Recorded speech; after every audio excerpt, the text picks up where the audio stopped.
Welcome back, fellow swordsmen. Once again, I am Talon, also known as Talon, and in this video I'm going to go over the different kinds of wraps that are used in red fighting. They're not used super often.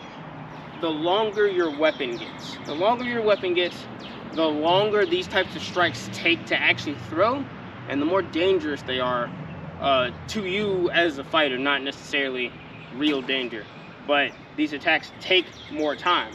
These attacks are often thrown by fighters who are either using a min red, like I would suggest using in Pelling, or people using, I think 55 is a very common length of red now. And these attacks can be used to, like, once again, just go over or around different defenses depending on what they are. So I'm going to be demonstrating a lot of these with a flat sword. Let the car go by. The reason I'm going to be demonstrating these with a flat sword is because, in my opinion, you can throw all of these techniques with a flat sword. The only thing that you're going to need to learn to do is to orient your blade appropriately. So as I throw strikes, as I grip my sword, I either use my bottom hand to turn the sword in whatever direction is needed, and I use my thumb to make sure I have my proper edge alignment. If you're using a flat sword and it does not have an oblong grip, you're doing something very detrimental to yourself, in my opinion. So as I turn my hand on the sword, I will be able to tell what orientation the sword is in. Now that the car is gone, continuing on. So I'm going to go over several kinds of wraps. Like I said, wraps aren't the most common shot thrown, and I would say I generally use them against other people in tournaments more so than anything else. But that makes those shots important to learn nevertheless. So once again, we're in our stance. The first wrap I'm going to throw is kind of like an overhand wrap that you would see, the sky hook or the full wrap you would see if this was just a blue sword. So it's going to be a little awkward about our body position. So first of all, just like with a blue weapon, once again, if you have not watched all of Tato's videos, go watch them. That shot is thrown kind of this way, right? To throw here.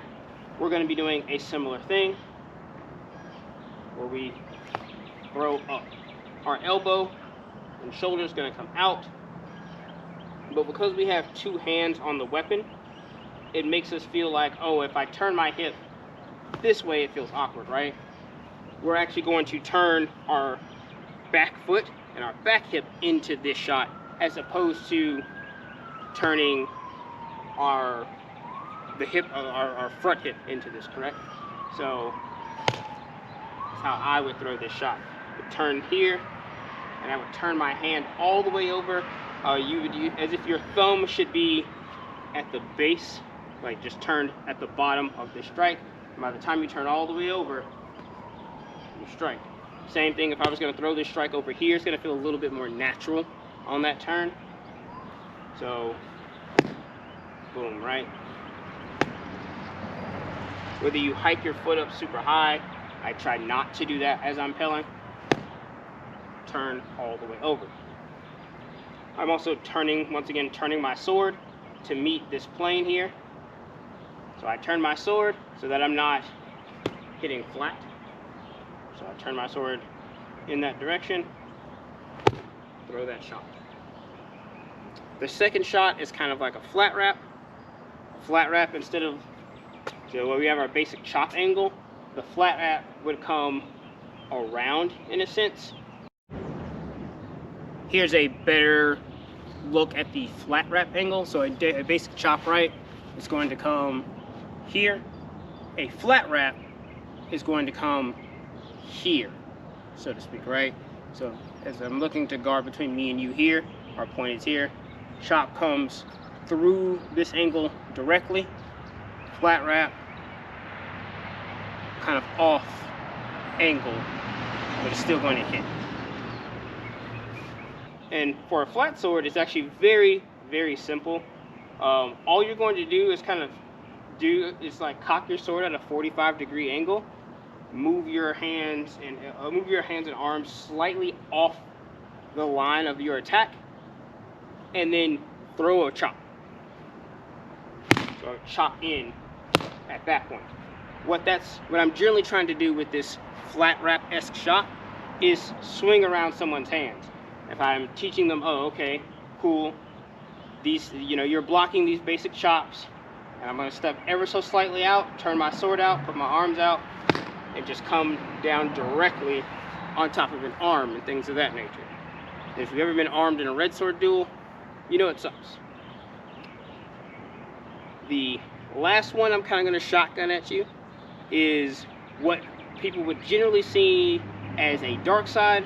If you don't do any type of blue siding, this will come from the same angle as your grave digger. That's an attack we'll go over in a different video. So the red sword dark side shot, once again, if you're using a flat sword, you're going to need to turn your blade to orient this. So I'm in my stance here. My hands come up to deliver power. Once again, on a Pell, we're just trying to make perfect form, more so than we're trying to cheat steps. I'm going to, as I come up, I would turn my hips in and out. So sword turns, hands come up. Get the cock in my hips here, so I turn in this way, and then out this way. If it makes you feel more comfortable, without moving my base foot, I'll take just a slight step to get that hip turn in here. So that's just several areas. So we have kind of our full wrap to hit our top quadrants. We have our flat wrap to hit outside angles of our opponent. And then our dark side wrap to hit this area. The dark side wrap is also called the reverse wrap, is what Tato called it in his videos. But I don't feel like wraps in red sword fighting, especially in particular the two-handed variants, right, are the most common techniques you'll see around, especially against other boardmen. I feel like you'll see them much more in a red v red tournament than you will in other places. That doesn't mean it does not have a place, but these are just more uncommon techniques, which is why I kind of put them all into one video so that you can kind of decide which works out for you and then do your pelling as appropriate. Once again, thank you for coming to the video. I greatly appreciate it. If you have any comments, put them in the comments section, or send me a message on Facebook, and I'll try to get to it as soon as possible. Keep fighting, everybody. Talk to you later.